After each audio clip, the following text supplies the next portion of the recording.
Hello everyone and welcome to the Hidden Lives of Writers. I'm Fiona Snyckers and I'm joined by my co-host Gail Schimmel. Hello Fiona. Hi Gail, how has your writing week been? It's been so interesting, Fiona, because I'm struggling with writing at the moment. I'm struggling with the making time, all the advice I give myself, sit down, put the writing first, do your 500 words, blah, blah, blah. And at the time of recording, we had a public holiday this week. Mm-hmm.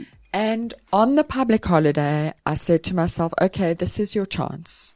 You are not going to do any of your day job work on the public holiday. You are going to live your fantasy life. Mm-hmm. I was going to walk first thing in the morning. That part fell away because our fantasies are never sustainable in reality.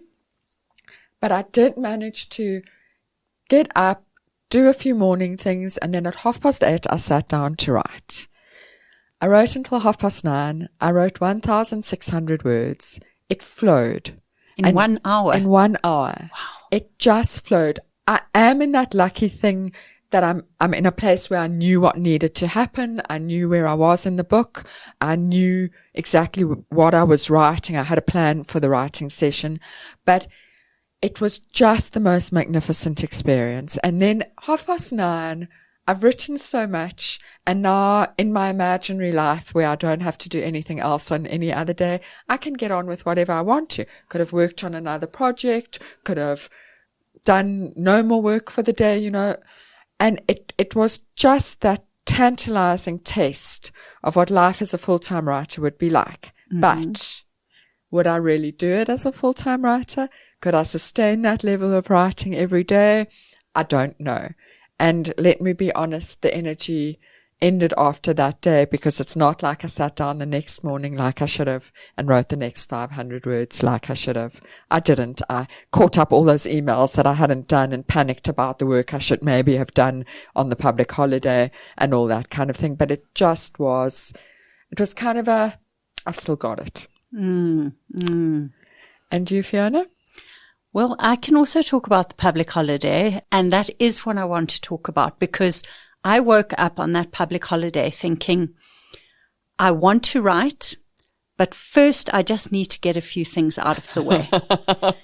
So, housework, podcast admin, emails, academic work. Just get these, I'll just quickly get them out of the way and then I'll have a clear mind and I'll be able to sit down peacefully with a cup of tea and I'll be able to write. And the day ticked past and there was always something left to do.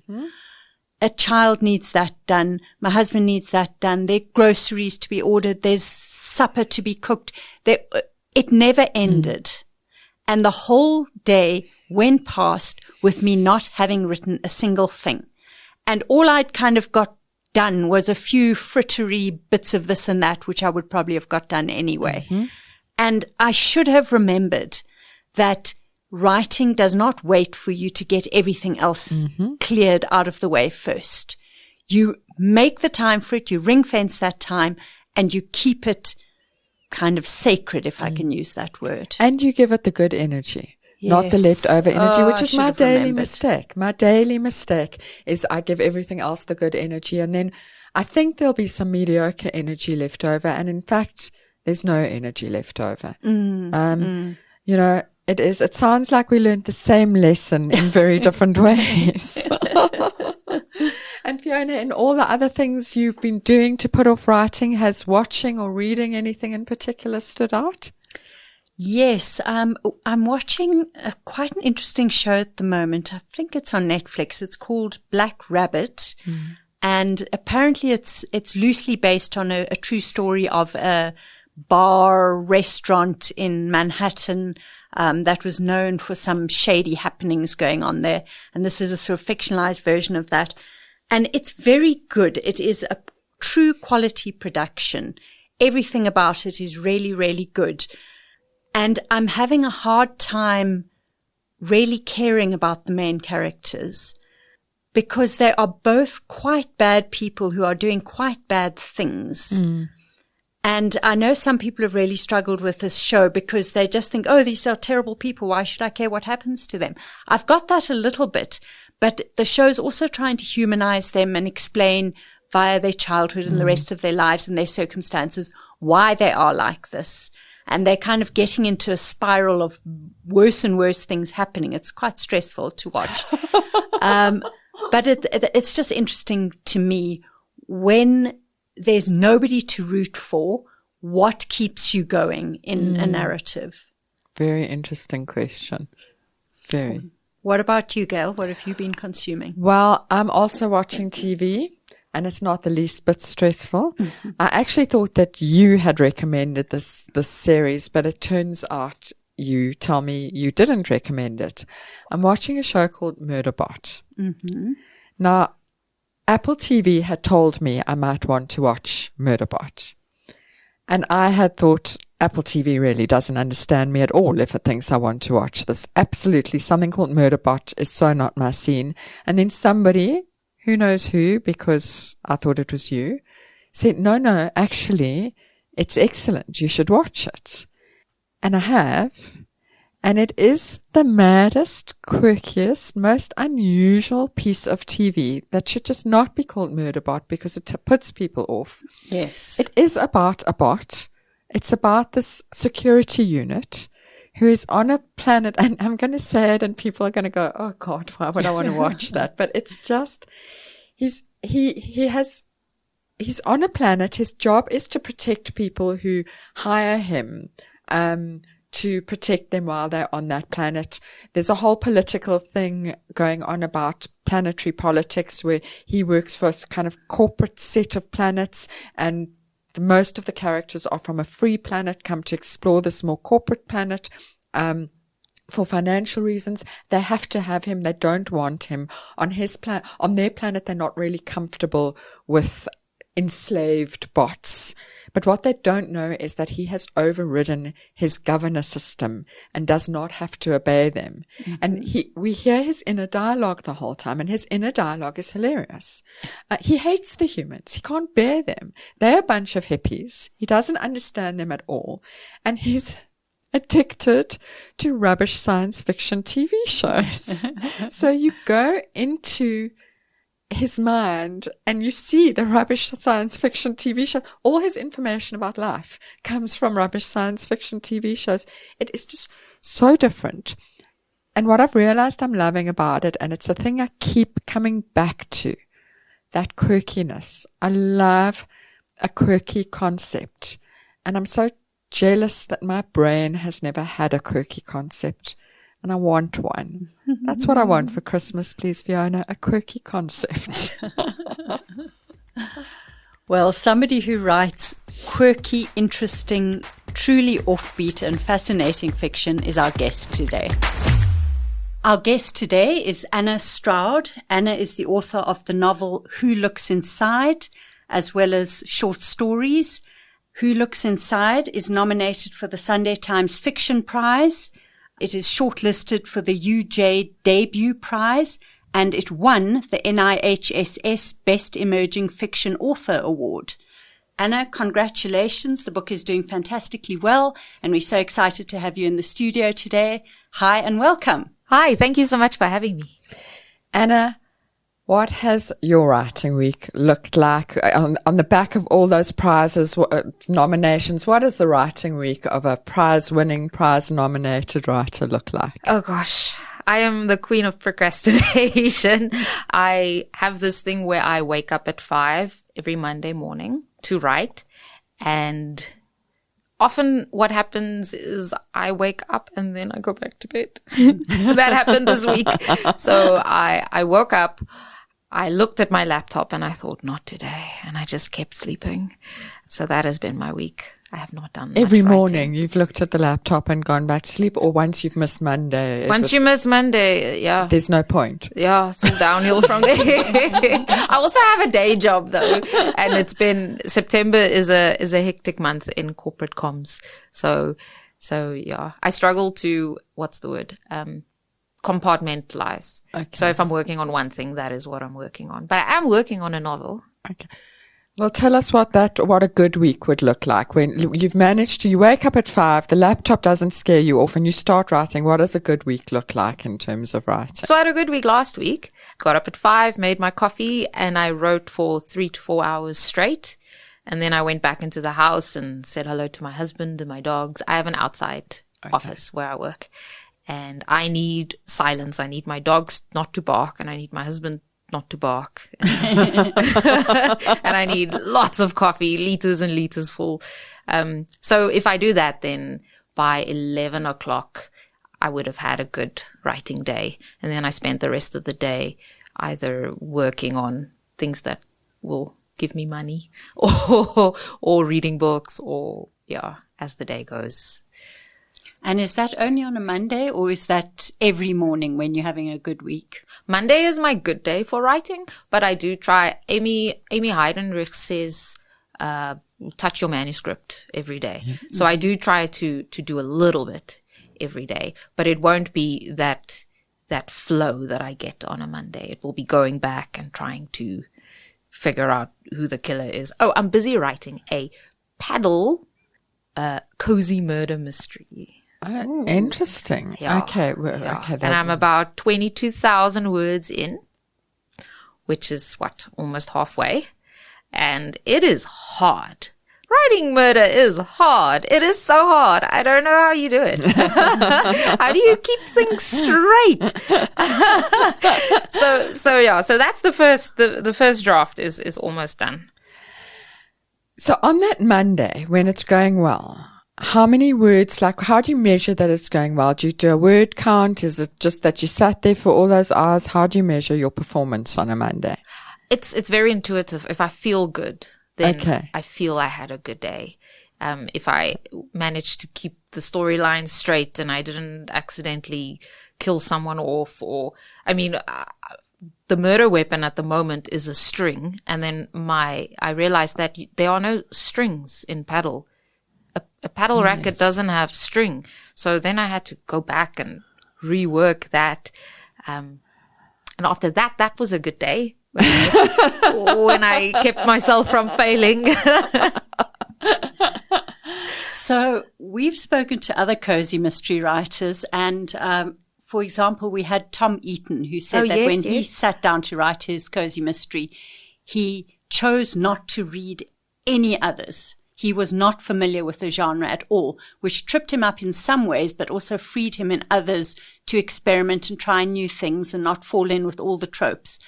And then there are other people who really familiarize themselves and bed into the genre and get to know all the tropes. Which one are you? How have you prepared to write this mystery? Oh, I'm an embedder all the way. Okay. I read all of it. Karen Slaughter isn't really cozy. No, not at all. Not at all cozy. Not cozy, but I've been reading so many of her books just to try and, understand how to write the murder part. Okay. And the cozy part, I think, is because I'm a little squeamish. So the death will happen off page, or I don't know. I think I feel cozy when I write it. I have my blanket around me. It's reminding me of my famous Amy Heidenreich once recommended a book to me and said, it's cozy. And I read it and it was not the least bit cozy. It was petrifying. And I went back and I said, Amy, what were you talking about? She said there was a jacket potato in it. That's not the definition of cozy. Well, mine has a dog. Okay. And that's cozy. Dogs that is are cozy. And the paddle setting is pretty cozy because having a sort of niche hobby or interest setting is quite a cozy trope. Anna, tell us a little bit about how you came to be a writer. Going back to, you've got a day job that involves writing. From what I've read, you are one of those people who's always wanted to be a writer. So tell us a bit of your backstory. So yes, I've always wanted to be a writer ever since I was teeny tiny. I learned to read at around 5, 6, and I loved books. I loved books and I loved plagiarizing them. So I would write these fairy tales in my hardcover book and just, almost verbatim rewrite them and put my name on it, which isn't how I write now. To be clear. I always wanted to be a writer. And I think also when you show an aptitude for languages, you know, your teachers, my English teachers and my Afrikaans teachers, they were very encouraging from an early age, said you should write. And so I went and studied journalism because I thought that would be a, you know, good stepping stone into becoming a writer. But what I've always wanted to do was write books. Okay. And then after studying journalism, I realized that I don't like talking to people that much. I'm very polite. I don't like asking people about their life. Well, it's different when it's, you know, when I worked for Books Live for Sunday Times, that was different because you're talking to authors and you're asking them about their stuff. I don't like, I could never work on carte blanche. I could never confront, you know, politicians and be like, what happened to the money? You know, that's my alter ego, maybe. So I realized quickly that I was too much of an introvert. So I pivoted more towards lifestyle writing and then corporate copywriting. And Who Looks Inside was written as part of an MA in creative writing. Is that right? Yes. So I needed to give myself permission to write, and the best way to do that was to pay for it. So I enrolled in an MA at the University of Pretoria, and then COVID hit. So I had these wild fantasies of driving to Pretoria, going to the library, sitting there for hours and writing. And that didn't happen. Everything happened online. But Professor David Madali was my supervisor and he guided me, and he lives nearby as well, near me. So that was good. That was like a solid 2 years of writing and figuring out what I want to say. And in a way, a perfect time to do a master's degree in writing during COVID. In a way, it must have been a bit of a blessing. No, yes. I mean, COVID was terrible, and it's terrible what it did to the economy. But for me, creatively, it was a good time. I mean, I would wake up, do some yoga, then write a little, play with my dog. I mean, it was cozy. My book's not cozy, but that was cozy. I think we all have to be allowed to say the parts of COVID we enjoyed. I think it's got to be accepted that there were good parts. Yeah, you feel guilty, right? Yeah. Because, you know, economy and businesses and things. People dying. Yeah. Oh, yeah, that too. But for just being at home and being able to write at home. And also it's transformed the way we work. I used to go to offices. Now I can work from home and I'm more productive and I get more things done. I'm interested in that, and I'm interested in that you said, and I know this is, I'm going down a little rabbit hole, but you said that September is a very busy month for corporate comms, and I'm trying to figure out why that would be. Can you explain that to us, first of all, and then tell us why you like writing from home and not from an office? After winter, there's a new energy. Okay. Right? And then we have more products coming out and just more things happening. So I always feel like I have more work after winter. Okay. It could also be me that during winter I don't accept as much work because I want to nap. Maybe it's you who's got more energy. Yeah, who needs money in winter, right? But September, spring, October, it's always a very busy time for me. And then the office versus home. What is it about home that makes working from home easier for you? Oh, wow. Well, you don't have to drive anywhere, right? So that's almost 1.5 hours that you can spend going for a run or playing with your dogs or, you know, playing on your phone, showering. So that's great. And I have a good setup at home. I have my laptop and my second screen and a big table, and I have good internet. I don't have to go around finding a plug. It's all these logistics, these little things that irritate me and then add up and make your work day. Also, there are no other people in my house. No one to bother me. Okay. Because in offices, people always want to talk to me. I don't know why. So let's go back to the MA and the process of having a supervisor. writing used to be a very solitary occupation. You wrote your whole manuscript and then sent it out to be rejected multiple times, and if you're lucky, one person would accept it. Now, I would imagine you are submitting bits of writing and getting feedback all the time and being guided every step of the way. And it's becoming much more common. Many more of our contemporary writers are coming out of these MA, MFA, PhD creative writing programs all over the world. So it's clearly a thing now. Can you talk us through that? What benefit did you feel from it? How did the process shape the book? Would you do it again? Oh, I would definitely do it again. I think when you're a bit insecure and you don't know if you're a good writer, having a supervisor helps because they can guide you through the process. A lot of what Professor Madali had to do was encourage me not to quit. Because about, the first weekend I said to my husband, I can't do this. This is crazy. What the heck? And he went, you paid for it, just do it. So and Madali let me set the pace. So, I would send him chapters after when I felt ready, mm-hmm. and then he would give me feedback. And a lot of his feedback showed me, for example, it would be once, and because my book is set in different continents, right? Getting the seasons right was so difficult. Like in one moment, it's spring, then it's autumn, then she's wearing a jacket, then she's wearing a t-shirt. So keeping those threads in my head, it was really good to have him point out to me, why is she now in a jacket? Now she's, in summer. So, all those little details that help, but also just in the general sense, it helps to have someone giving you feedback and showing you different ways of doing things. And for our listeners who might be thinking of doing an MA in creative fiction, how is the course structured? You just have to produce a book, or is there also a theoretical component? So yes, for the University of Pretoria course, you do a mini dissertation and it is linked to your book. So, mine was on childhood trauma in literature. So I examined, The Yearning by Mohale Mashego and I used different theories to analyze the book. It was like a textual analysis.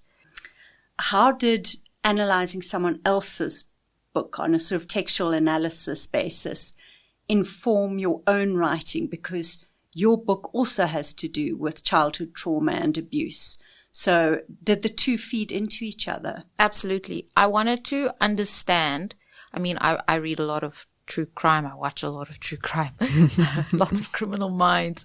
And I wanted to understand specifically how childhood trauma manifests in an adult protagonist, in an South African setting, so not the US version or the UK, not the European version, we are here in South Africa. This is what we go through, that kind of feeling. And, a lot of the things I read had to do with the fact that, the traditional, definition of trauma is an event that disrupts your life. So it presupposes a before and an after, right? But in a South African context, a lot of abuse is from the start. You're born and there's abuse. So it's not so much a disruption as it's insidious trauma. It's part of your life always. So how does that manifest and appear and affect your daily life? And I don't know if you've read The Yearning, but it is a beautiful book. Yeah. And it grapples with it, very beautifully. So I did take a lot of, what's the word? I did lean on it a lot in writing the manuscript. So I wrote the manuscript first, and then I did the mini dissertation, and then I went back to the manuscript. And so all the reading I did kind of informed the final story that came out. And you've told us that now you're quite consciously writing a cozy mystery, but when you were writing Who Looks Inside, did you have a genre in mind? And how do you define it genre-wise now? Oh, I had no genre in mind. And I didn't really even think it would get published. It was a thought experiment. It was fun. It was depressing, It was the best of days. It was the worst of days. It was a time. I was also getting therapy at the time. So that was very, that was a mess. So and also the book as it is now isn't the final manuscript that I submitted for my dissertation. Okay. There were more edits after that. As you say, you submit it gets rejected. You cry. You rewrite some things. So yeah. And the book that was published, where does that sit for you? Genre, if someone forces you to say what type of book was that, can you do that? I guess literary fiction. Okay. And it is the kind of fiction that I read, but I read a lot of I don't want to say magical realism, but magical realism. And I like the idea of different timelines and different possibilities and universes and things like that. So if I have to categorize it, literary fiction. With a touch of magic realism. Yes. We'll throw that in. With a touch of madness. Do you get asked about how autobiographical this book is and whether any of your life fed into it? How much are people in your life seeing themselves in the book or asking you questions about that? And how do you respond to those kinds of questions? I do get that asked a lot. And I think when you write, parts of yourself will go into the story. For example, there's one part where the father's just died and this woman comes and she's her friend's caretaker or nanny. And so my friend from primary school messaged me and he was like, "Is this Selma?"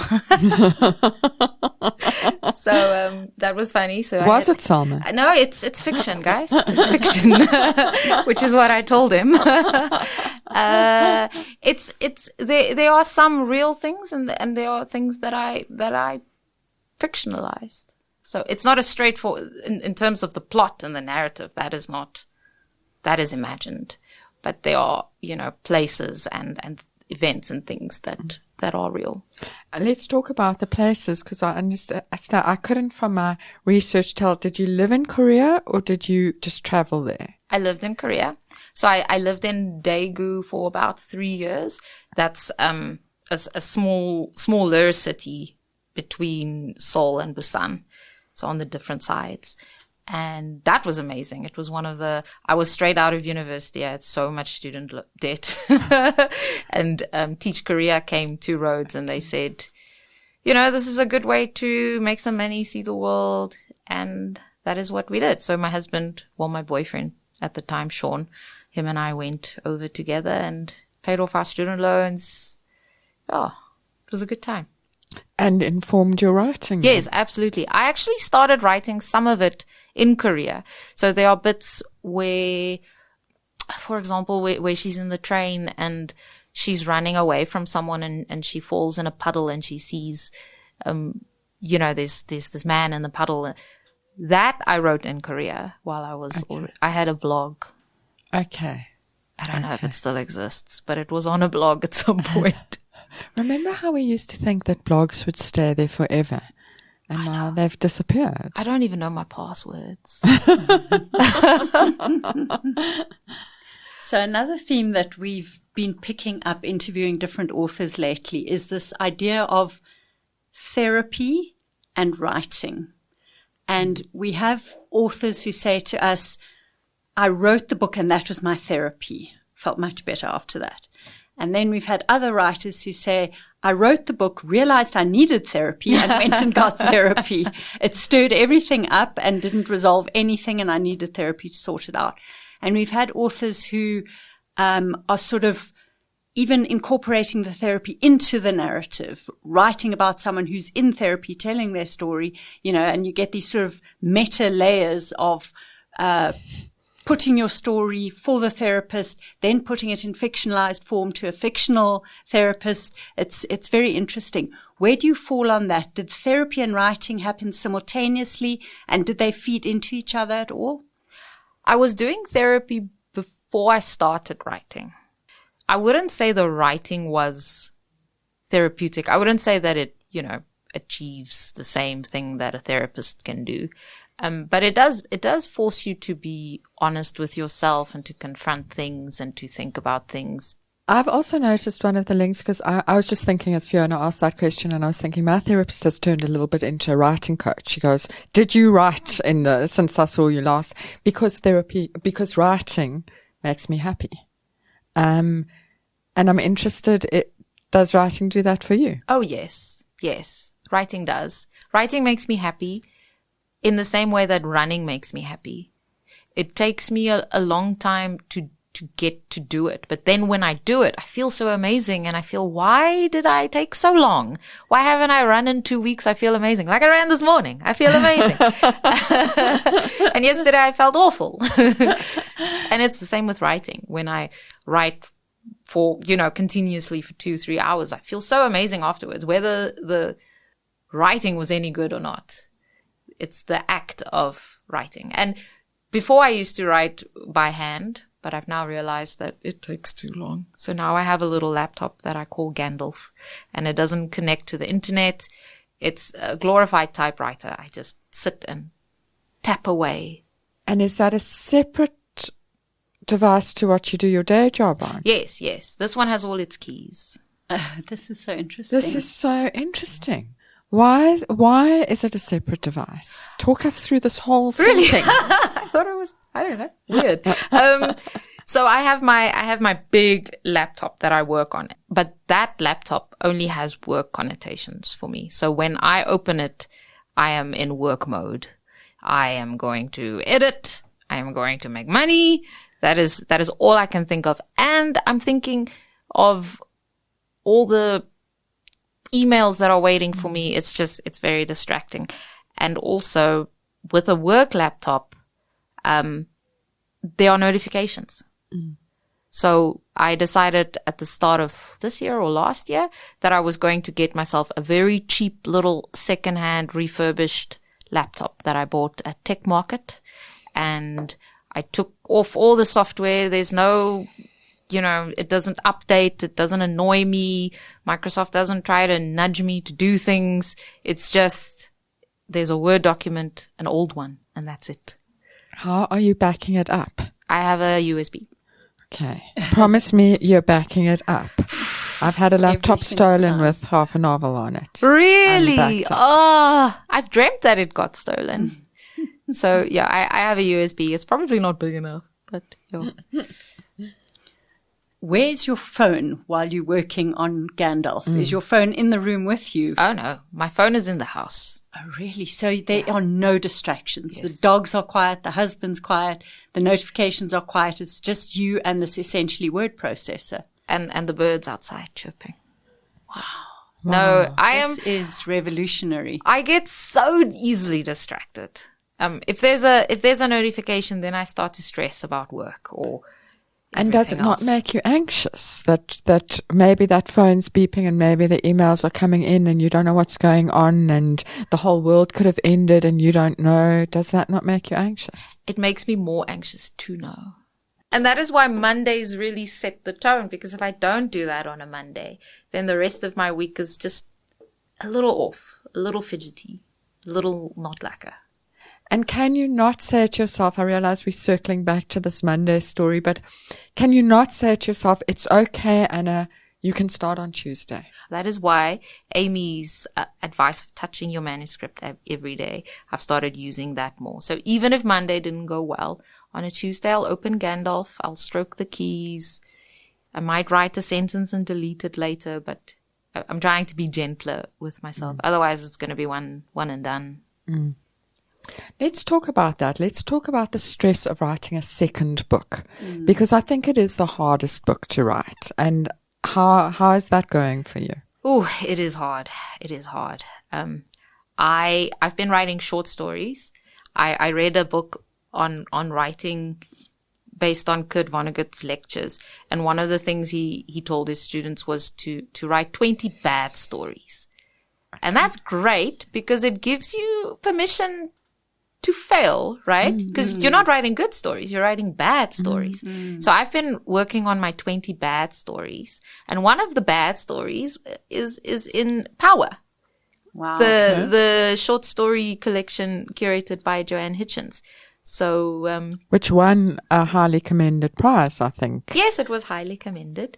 And that was handwritten. That was one of those early morning handwriting stories that then was shaped into something else. And that is more dystopian fiction. I read widely. I read whatever, Chappies papers, anything. So I'm not married to one particular genre. I like to write what I feel in the moment. So let's talk about Who Looks Inside, because it is a very interesting and quite challenging book. And the reader cannot passively sit there and just absorb what's going on. The reader has to actively engage with this text and figure it out, and also, in a way, impose their own interpretation on what is going on. Were you consciously doing that? Did you want the reader to get up off their butt, stop being comfortable, and join the party and start doing some work? I think in a way, yes. But to be honest, I don't think I was writing with a particular reader in mind when I was writing it, because it was for a degree, not necessarily for publication. And I've always liked choose your own adventure books.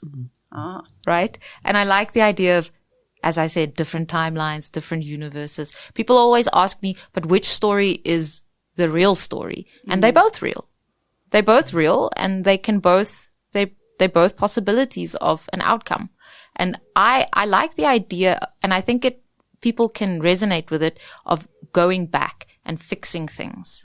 Right? I think that was the impetus for this book, was the yearning. And I think COVID also just brought that out, the yearning to go back and change things and change how you do things. But you can't go back. And even if you do go back, you won't be the same person going back. So all of that, it is hard, because it's a hard thing to do and to try and imagine. And I think one of my moderators said that he liked that I didn't spoon feed the reader. And so I stuck with that. I did get feedback, initially to change things in that respect. And I said, no, I'm not spoon feeding the reader. The reader can interpret it and also make the meaning, be part of the meaning making. I like those kinds of books where I get to participate and, DIY reading. So yes, sticking to that. I love alternate reality books, sliding door moments. And I suppose this year The Names is the leader in that field. Did you come to writing this book with that thing that you like, that kind of story? And also I'd be interested in, have you read one that sticks in your mind? Like, for you, what is the leader in this field of alternate reality type stories? I remember at university, we read a short story, and for the life of me, I can't remember what it's called, but it's by Borges, and it's about Borges meeting himself on a park bench and talking about how, and that's always boggled my mind. And I also watch a lot of Korean movies, and that kind of alternate universe happens a lot in the movies I watch. But I didn't actually set out to write these two stories. I started writing pretty much the intro, the first few chapters as they are. And then there was this voice in my head saying, hold on, but this isn't the whole truth. And then another voice started speaking. So that second voice kind of came out organically. Okay. And, I was curious and I listened, and the rest of it then unfolded. And then when she goes home, I thought, what now? Oh, wait, there she is again. So then it was that looking through the mirror, through the window, and there's another reality happening. So I didn't plan it. I'm not a planner at all. I just sat and, winged it. It's a very slippery book. And the moment I started thinking, okay, I've got it now, 2 alternate realities, I'm like, no, wait. There's more going on here, because there's the timeline where she stayed in the small Afrikaans rural town, and there's the timeline where she left and went to Korea and formed a different life. Then she goes back for her mother's funeral and meets her alternate self. And that, to me, seems to be almost a third possibility where they actually become kind of aware of each other and aware that they could have chosen different destinies. And then there's also this voice who, while Korean Anna is in the town, keeps tapping at her, knocking at her, and urging her to let something in and to remember something, which seemed to me to be almost like a fourth possibility. So my mind was really getting boggled as I was reading it. Do you have it all straight in your mind? Do you have an idea of what reality is in your mind? I mean, if you were the reader, have you worked it out for yourself? For me, I didn't have one reality straight. In my mind, they all coexist. Okay. Yeah. So they're all possible alternatives. Yes. And I didn't try to figure out which one is the one, you know, because they all happened in my brain and I just put it on the paper. You just made an interesting Freudian slip, unless I didn't hear you correctly. Oh, I heard it too. Yeah. What did I say? You said Korean Anna, not Korean Hannah. And I'm interested in that. No, I'm interested in that because the names are very similar. And was that a deliberate, did you consciously or unconsciously find a name that is very similar to your name? I've always liked the name Hannah because of the palindrome, the H. Actually, I stole it. But Anna's a palindrome too. Yeah. But I actually stole it from Craig Higginson because one of his books has a Hannah, the girl with the yellow dress. Her name was initially Maggie. Okay. Yeah, which she just didn't feel like a Maggie to me, Yeah. a Margaret, a Margriet, you know. So then I changed it to Hannah and then realized it sounds a lot like my name. What I've read about you has mentioned that you love authors and that you live near Love Books so that you can go to launches. And not every writer has that. Not everybody loves other authors. Like a lot of writers are quite insular. Can you tell us what you've got out of that exposing yourself to authors and that open-minded idea to loving authors that has fed into your writing? Well, I'm very big on supporting local authors and local content on TV. And I think it comes from an early age. I grew up watching Seven Lawn and Generations and Isidingo and reading, you know, South African books. And I used to work for Books Live, Sunday Times Books Live. And at that time I was living in Edenvale. So I had to drive to Love Books because most of the launches are at Love Books. I would drive to Love Books, not have book launch wine because I have to drive home.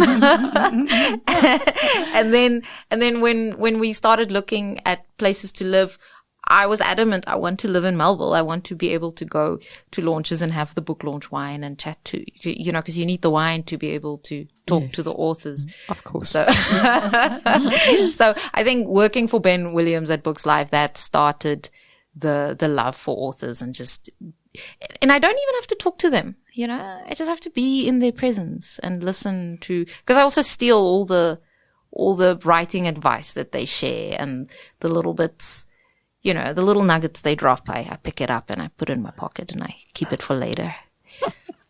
Let's talk about small, isolated, rural Afrikaans towns. How much personal experience do you have of that setting? And do you believe that there's anything about that setting that gives rise to books about childhood trauma? I don't know about the second part of the question, but so yes, I grew up in a small rural Klein Karoo dorpie, Karlitsdorp, and I went to school in Oudtshoorn, which is around the corner. But I grew up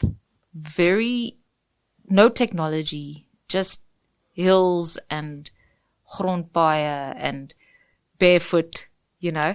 So I spent a lot of time alone in the trees and walking and it was a very, not isolated, but you could see a lot of space around you. There weren't that many people.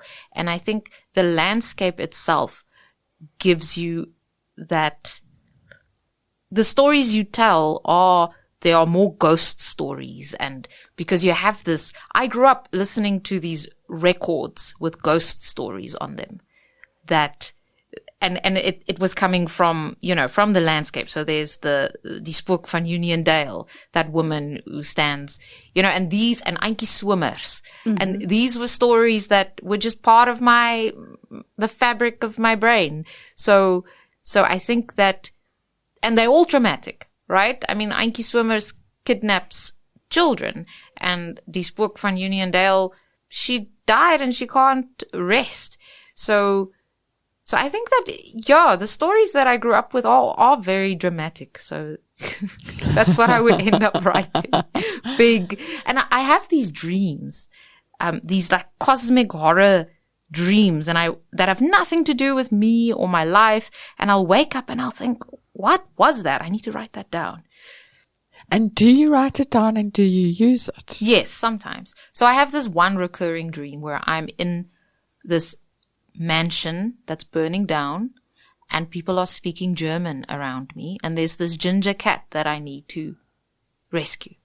So is that a past life? Is it? I don't know, but it's a recurring dream. There's episodes. It continues. And then I'm in the street, and then the cat is a dog, and I have these dreams where my dog, her name is Raven, she's this little black dog, where she erupts and she flies away.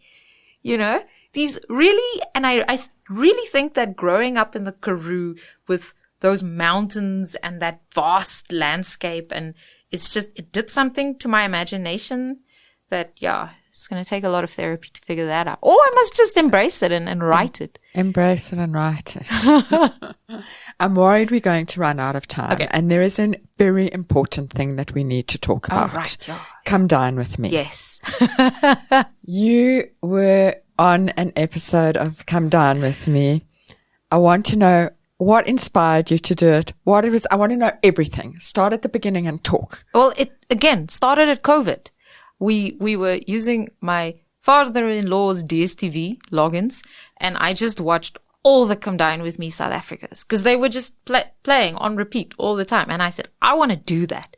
So when they had a call for contestants, I entered, and it's a wild entry process. You have to first, tell them what you want to make. Then really? Right at the beginning? Yes, you have to have decided. Well, you have to give them different options. Okay. And then there's an interview, and then there are so many questions, and you have to make a video of your house, and then there's more interviews, and eventually they tell you, okay, we're coming next week. And at that time, I don't know if you could see it on the show, I was damp proofing my house.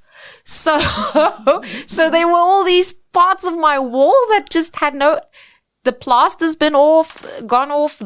They put all the damp proofing, whatever paint on it, and then it had to dry. So my house looked awful. And then I had these 3 guys, 2 of whom were quite judgy. I mean, you open yourself up to some quite hard, and if you'd watched them all, that it can turn ugly. Yes, It sometimes turns really ugly. But those are the best episodes. But how did you put yourself up for that? I don't know. Because I just told you earlier that I'm Yes. shy and introverted. Yes. And I don't know. I think you go to a different place in your head and you just do. Because last year I was also part of a community theater. So I do think I've had that urge to be on TV and be in a drama club. Like I was a crocodile in a pantomime and last year. So I do want to be an actress. I'm almost 40. I can still do it. You can still do it. Okay. And then the end of the process, I haven't seen the episode. I don't watch regularly. I watch it when it comes up in my Facebook feed. Did you enjoy the process? Would you recommend it again? What? Oh, I loved it. I loved everything about it. It was very hectic when they said we're coming next week, and they start on the Wednesday. So I had to figure out my work schedule. I had to get my husband and my dogs out the house, And you had to cook. And I had to cook. I had to actually cook. And watch the episode. And do they have, you filmed while you cook? They film you the whole time? They film you the whole time from early in the morning. Everything you do, they film. So you can't pick your nose or swear. You have to be engaged the whole time. Yeah, so that was a lot of fun. And I really liked everyone that was on the episode with me. I've tried to be friends with them, but they also have lives. So apart from Come Dine With Me, what have you been reading or watching or listening to lately? So I've been reading a lot of crime type books like Karen Slaughter and Tess Gerritsen, just, trying to get familiar with how it's done. But then I'm watching Young'uns on Showmax, and it's amazing. I love it. I love it so much. It's also, I remember being a teenager and sneaking out to smoke cigarettes, and, I had a scholarship and things could have gone really badly, but when you're a teenager, you don't think about the bad things that can happen. But now I'm watching these teenagers and I keep screaming at the TV, don't do that. You're going to lose your scholarship. Stop selling weed. And my husband finds it very amusing because our house is open plan. So he'll be cooking in the kitchen while I'm shouting at these children on the TV. But I've decided I need to learn Zulu. So I'm starting Zulu lessons next week, just so that I can watch Young'uns and not read the subtitles. But also for other reasons, obviously, it's good to have another language. But yeah, I love Young'uns. Brilliant. Well, Anna, we hope everyone checks out Who Looks Inside, which is published by Caravan Press and is on shelves right now. Also, the Power Anthology of short stories, edited and curated by Joanne Hitchens. You have a short story in that, which is great. And we're very much looking forward to the Paddle Cozy Mystery, as well as anything else you bring out in the future. Thank you so much for your time. This has been great. Thank you for having me. Thank you both. Thank you, Anna. Gail, I feel like we have caught Anna at the beginning of what is going to be a very, very interesting career. I think that's definitely true. And I think it's going to be an interesting and unpredictable career. It's going to be so fascinating to see what she does next. She's got a very quirky way of seeing the world, of thinking, and I don't know where that quirk is going to take us next. It's going to be fascinating to watch. It certainly is. And what did you take from her?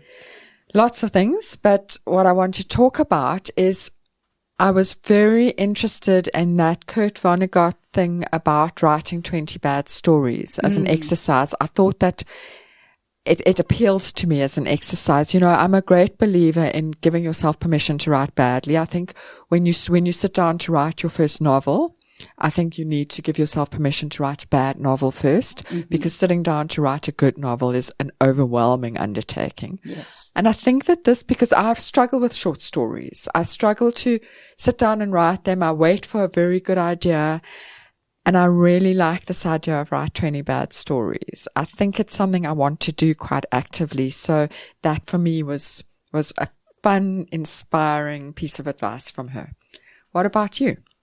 I think we both were fascinated by the idea of her offline laptop called Gandalf. There are apps that do that. There are supposedly apps that shut you off from the internet, shut you down, and don't let any notifications through. And I know writers who've tried that for a while. But if your phone is in the same room as you're just as exposed to outside interference. But she has actually done the writer's dream. She's in an outside room. She's on an offline device that she only uses for her creative writing. Her phone is not in the room with her. She is living the dream. She has cracked the code for not being distracted. It's so brilliant, but so frightening. Like, my stomach clenches at the idea of trying to do it. I honestly, it's so foreign to me, but you're right. She's cracked the code. That is what you have to do if you want to have that silence and that non-distraction, because my distraction levels these days, I don't know about you, Fiona, but I can be mid-sentence and I will pause to check what's going on Instagram. Yeah. This is not an emergency. I do not need to know what's going on Instagram, but mid-sentence. Yeah. It's terrible. It is terrible. And we both said, we would be stressed not knowing what's going on. And she said, no, knowing what's going on stresses you. And it's true. It does. It does.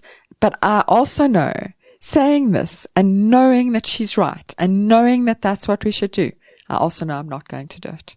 I'm that badly addicted to distraction that I don't even think I can try. Are you going to try it, Fiona? I'm going to try very, very hard because distraction is my enemy at the moment. It does make things take much longer than they should. And it really is something that I need to address seriously. And when I get serious about a problem in my life, I can usually fix it or make it better. And this is something that I need to make better. I'm really looking forward to an update from you next week. Well, if anybody has tried being completely offline and undistracted, if you have read Who Looks Inside by Anna Stroud, published by Caravan Press, please get in touch with us and let us know. We're on all social media across the board and we'd love to hear from you. You've been listening to another production from Solid Gold Podcasts.